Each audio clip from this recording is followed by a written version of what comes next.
Hi, hello my dear students. I hope you all are doing good and welcome to my YouTube channel. I am Sandhya Srihari and I hope you all are watching my previous videos and it is giving you a lot of good education as well as concept clarity. Today I am going to just have you a quick activity based session in which many important activities will be covered. We have come up with a series of activity sessions based on the NCERT textbook. These activities, my dear kids, they can be asked like case studies normally. It can also be asked like a 4-mark question and a 3-mark question also. So many students, you people are just unable to understand the activity because most of the schools do not have the lab facility to show the activities and make you realize it practically. Hence, when we are doing a video in which the presentation is based on the activity and you are able to just predict it properly, it will give you enhancement of the concept also, as well as it is going to give you good marks in your board exam. So here we are,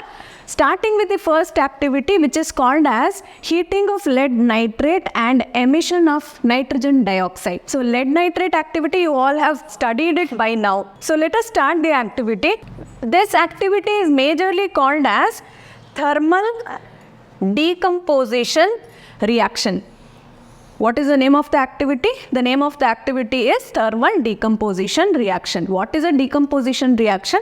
A reaction in which one compound is decomposed into 2 or 3 multiple compounds under the process of heating or providing electricity or in the presence of sunlight. There are 3 types of decomposition reaction. One is thermal decomposition, the other is electrolysis decomposition, and the third one is called as a photochemical decomposition. So in the first activity here, we'll be learning about thermal decomposition reaction. In thermal decomposition reaction, the main constituent used is called as lead nitrate. When lead nitrate is heated, what are the changes happening and what is the observation? According to the observation, what can be the prediction later on is the main motto and the total activity based on. When lead nitrate is heated, the major thing happening is it releases nitrogen dioxide, as well as this nitrogen dioxide is a very toxic gas and it has brown fumes liberated out of the test tube. Let us see the activity in a further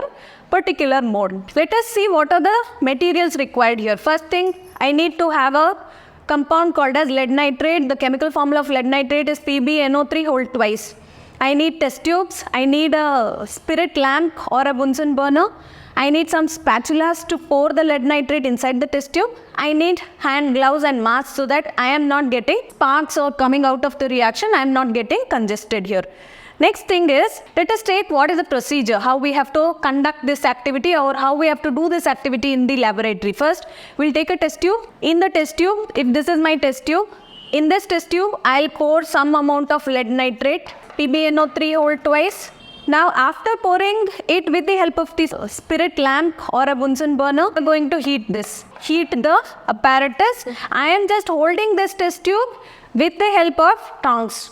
The test tube is held with the help of tongs and we'll observe the changes that are going to happen here. So this is the figurative representation of lead nitrate heating and this is the activity that's even given in the textbook. So what are we doing? This is the tongs which is helping us to hold the test tube here, heating it and pouring some amount of lead nitrate. After this, we can see some brown gases coming out of it. You can see here. The color which was initially when the lead nitrate was poured inside the test tube, after heating is gradually changing. So what can be the major observation? When lead nitrate starts to decompose, a yellow residue is left in the test tube. So there's a color change of the compound. The major thing happening is color change. The color is changing to yellow and brown fumes of nitrogen dioxide. So whenever there is a question based in thermal decomposition, what is the color of the fumes coming out and what is the name of the gas coming out of the reaction, you will say the brown fumes are nitrogen dioxide which is released in decomposition reaction of lead nitrate. The chemical reaction involved here is 2 PbNO3 whole twice, which is a solid because we are taking a spatula and putting it in the test tube. Under the presence of heat, when we are heating it, it is getting decomposed into 3 different compounds. One is called as lead oxide, the other is called as nitrogen dioxide and oxygen. Two gases are liberated and another solid is left over, which is yellow residue formed in the test tube. So this is the reaction involved here and the observation, which gives us more clarity on the activity. So this activity is there in the first chapter of class 10th, chemical reactions and equations, which can be asked like a case study question. Based on this, 4 sub-questions can be asked, like first, give the equation involved. I have already shown you what is the equation involved. Second, what is the change in color after the reaction is happening? So lead nitrate, which was previously in brownish color, it is changing to yellow color. Third, what are the 2 gases that are coming out of the reaction? The 2 gases are nitrogen dioxide and oxygen, which is coming or liberated after the reaction is happening. They can ask you the 4th question as, name the chemical reaction or the type of chemical reaction involved. As specified from the beginning, this is a decomposition reaction. That too, this will be called as a thermal decomposition reaction. So this was an activity and a session, a small quick video based on one particular activity of class 10th chemistry chapter. We are coming up with multiple activities in which you will be enjoying the session. Thank you so much for watching. Have a great day.